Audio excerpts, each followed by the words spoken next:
Making it last is all I care to do. You loving me, I loving you. Mothers and fathers, husbands and wives, sisters and brothers, friends for life, won't live in the past. All I wanna do now is making it last. Mothers and fathers, sisters and brothers, friends forever, strengthening the ties that keep us together. It's time for another conversation. Welcome to Make It Last podcast. I'm your host, Noreen Daly, where it's all about helping us to have better relationships, not just with ourselves or with other people. We're going to be talking about something that I think more than ever, especially in this COVID era, people are talking more about it, the whole idea of mental health and different aspects of it, even in terms of depression, which is what we're going to be zeroing in on today. So our topic this time around is why should family members or friends be more understanding of a loved one battling depression? And to talk to me about this is Brian Tellor. Welcome, Thank you. Brian. Brian is a podcaster. The name of his podcast is Conquering Everest, but he labels himself as a life reclamation and transformation coach. Tell us what that means, Brian. So really the premise behind that is really from my experience in life where I lost my identity. I didn't know who I was. I spent so much time, growing up in trying to live up to expectations of others that I lost myself. And that really led into a deep depression, which then led to my breakthrough. And so now my purpose is to help others reclaim their identity and transform their lives into the lives they really want to live. Okay. Because my follow-up question to that was going to be why or what is it about your experiences why you think that you can talk about this, but you literally just answered the question because you said you actually went through the depression yourself. Yes. So let's get right into it then. So why should family members or friends be more understanding? Well, depression, mental health in itself is still relatively new concept. It's gaining ground, but medically, there's still a lot to know and a lot to understand. If somebody goes to the doctor and they say I'm depressed, they instantly go to medication. But as far as depression in family is concerned, for me especially, I hid my depression for many, many years. I masked it in many different ways. And family and friends, they saw a change in me. They began to see the change. They didn't understand the change. They looked at it as I was just becoming introverted. I was crawling into a shell. I was called lazy at times. I was told to grow thicker skin. And I think what most people don't understand is depression. I knew when I was going through depression, I knew what I was going through, but my mind, that irrational side of my mind, its voice was louder than the rational side. And I felt so alone and I felt so afraid to tell or share what I was going through with anybody because they just simply didn't understand. And folks, especially in the family side, I mean, when somebody is going through depression, what they need the most of is they just need comfort. They need to know they're not alone and they need to know they're going to be okay. And when your family turns away from you and thinks that you're just weak or that you're going through a phase, I mean, that just compounds the pain that one has. Depression, we can't conquer depression without folks in our corner, folks that are rooting for us, folks that are telling us it's going to be okay. And a person with depression, we keep odd hours. I would be up at 3 a.m. sometimes just looking for a friendly voice, and I would reach out and I would message people, and they would just kind of shrug it off as like, "Hey, go to sleep, go to bed." Whoa. Yeah. Whoa. And Go ahead. no, I just say it's depression is a very lonely state. I know you've been enjoying the conversation, but we're going to take a little break and get a word from our sponsor. So, the whole idea of a branding strategy sounded so exotic and so fancy to me. But after having several conversations with Neon, I now have a clearer understanding. I am sure of what my identity is, what it is that I want people to see Noreen Daly as. Thanks, Neon. Thanks, Splint. Visit them at wearesplint.com. I want you to backtrack for a little bit. You said you were battling it for, you were struggling with it for a while. Yeah. How is it you knew that this was depression and not just, for want of a better word, you just out of it? How is it you knew that it was depression? Is this something that was diagnosed clinically, or is it that you just felt based on what is happening, what has happened, that this is what it is? Yeah, for me, it was, I had been depressed for several years, and I recognized it partly in touch with some of the work that I do and the mentoring I was doing. But I got to a point where it really started for me as I would wake up and I would sit on the edge of the bed for 15, 20 minutes trying to think of any excuse to call into work, to tell my kids that, hey, dad's got to rest today. And I was just trying to find all the excuses. And at that time, I'm like, what is going on with me? Why can't I live the life I want to live? And that's really when I started researching it and learning more about depression. But it was a couple years later when I finally I dropped the mask and I became unapologetic vulnerable. It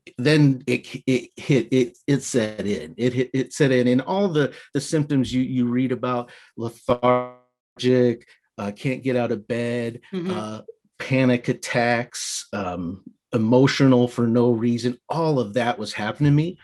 And it was so strange because I was like, man, I am going through depression. And that was the first time that I decided to seek medical attention as well, as cognitive behavioral therapy, to try to, I just had to conquer and overcome this thing. You said something just now, and I literally smiled, because it is something that people talk about a lot. The whole idea that people have different masks. You just said you had to drop the mask. Yeah. Talk about that a little bit more for me, because somebody might be listening and they're saying, but I know I have a constant low feeling. I know sometimes I basically adjust my behavior based on the circles I might be in, because you don't necessarily act the same way with everybody, whether it's work, school, whatever. So the fact that you said you literally had to drop the mask, talk to me a little bit more about that. So, for me, a mask can be different for everybody. And it's really depends on what you got to really do some inner reflection and say, what am I doing that does not feel comfortable? For me, it manifested itself in validation. I didn't love myself. I couldn't stand the guy that I saw in the mirror. So I sought validation through relationships, and it would be one toxic relationship after the other, because I didn't love me. I was just looking for anybody that would tell me, hey, you're a good guy, you're a good dad, you're a hard worker. And because I could say that to myself, but at the time I didn't believe it. So when you rely on other people's validation, you become their version of you. So whoever they want you to be, that's who you're going to become. If they tell you you're a good father and good dad, you're going to say, okay, I'm a good father and I'm a good dad. Or good husband, or whatever the case may be. But sooner or later in every relationship, the honeymoon phase kind of goes away and the compliments go away. And then for me, I was like, where did it go? Well, it must be time to move on to the next relationship. Wow.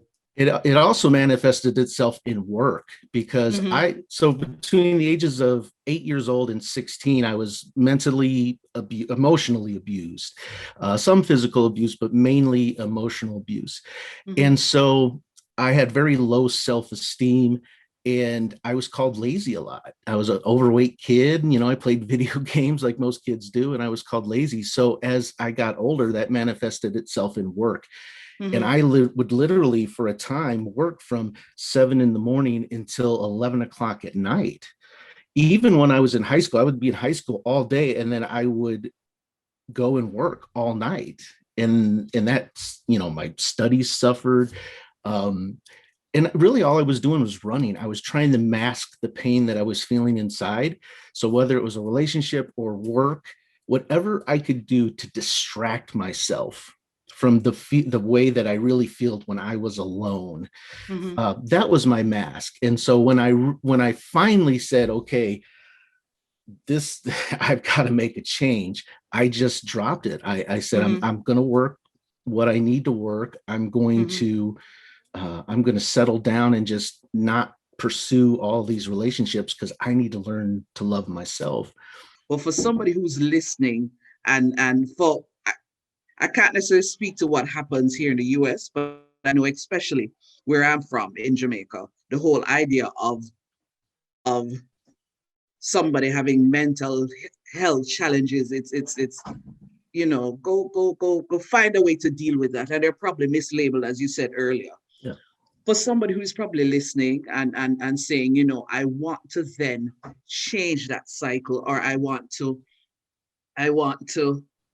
make a difference in somebody who might be going through depression, what would you say to that person? Because as I said, it is not something that is easily dealt with or that easily accepted. So right. what would you then say? It's on a practical level, say, hey, there might be somebody in your familial space who needs your support. What? Yeah, so that's a tough one, because if you are the outsider looking in, so you see somebody that's depressed, you can encourage them to get help. You could offer them all the love and attention that you feel they need, but unless they are really ready to change, they're not going to change. And I've worked with people that just don't want to change. They are so insecure and so fearful about who they may discover they are, that they would rather just deal with the depression and anxiety and stay in bed all day. As a family member or a friend, just definitely educate yourself on the warning signs of depression, and then be there for that person. Encourage them to seek medical attention. Medical attention, the medicines, as still as new as it is, and of course you might have to try several different medications before you find one that works. Encourage them to talk to their doctor, but especially encourage them to talk to either a therapist or a coach, somebody that has experience in the world of depression and anxiety, someone that can help them discover the behaviors and the thoughts and the patterns in their life that have led up to that moment in time. Because once you can learn to find inner peace or that inner confidence, that's all going to then begin to chip away at the depression. I know you've been enjoying the conversation, but we're going to take a little break and get a word from our sponsor. Photography is an art, but more so, photography must come from the heart. Precious moments, priceless times. Take a pic and know it will turn out fine. For beautiful captures, email us at bmcphotographyja@gmail.com or call us at 876-350-7089. BMC Photography JA. Beautiful moments captured. I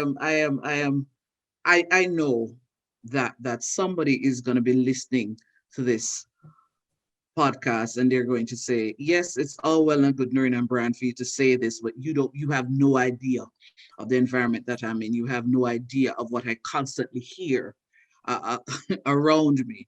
So what would you say to that person who is still battling or still thinking that this is just how my life is and it will not get any better? I just have to just accept this. What then is your response? So that thinking is that's a limiting self-belief. You may be in an environment where your family, your friends do not support you. They may think that you're quote unquote crazy, that it's something that you should just be able to deal with and grow thicker skin and be more confident in yourself. If that is what you're surrounded with, unfortunately, the only real answer to that is to remove yourself from that environment. You may need to distance yourself from family members. You may need to distance yourself from people that you've considered friends. You have to surround yourself with people that are going to support you, somebody that's going to be in your corner. I used to box, and so I use boxing analogy a lot, in that when I was learning to box, I joined a gym that I was surrounded by other fighters that wanted to see me succeed. When there was an opportunity to step in the ring, they were in my corner, ups and downs and everything in between. They supported me, they loved me, and they accepted me for who I was, and they constantly pushed me to get better. You need to get yourself outside of the negativity, outside of the self-limiting beliefs. And you, even if you don't believe in yourself, you need to find somebody that will believe in you, somebody that will push you and hold you accountable. And small victories. For me, when I was going through my depression, I got to the point where it's like, I knew I wasn't going to heal overnight. So I started saying, okay, what's a small victory? Tomorrow, I'm going to get up and I'm going to take a shower. To me, there was days I didn't take showers. I didn't, personal hygiene went out the window. So as soon as I got up and I took a shower, wow, that was a victory. And I celebrated it. And I looked for people that would celebrate that with me. And maybe the next day it was go for a walk. And if I went for a walk, great, that was a celebration. If I couldn't go for a walk, well, okay, well, what was the victory for day? Was I able to get out of bed and make myself lunch? All those little victories, all those small little goals that you start to build when you're in the midst of a mental health crisis, that's all going to build up confidence that ultimately, when you do recover, you're gonna be a totally different person. I was a totally different person when I finally felt, well, it's always a work in progress. Healing is continual, but when I felt the depression leave my spirit, leave my soul, and I started to feel like myself again. It was a breakthrough. And it all started just with surrounding myself with people that supported me, would love me unconditionally, and push me and hold me accountable for those small victories. It's an excellent note to end on. Thank you for sharing, Brian. Certainly. This was Making It Last podcast, where it's all about helping us to have better relationships, not just with ourselves, but with other people. I'm Noreen Daly. Until next time.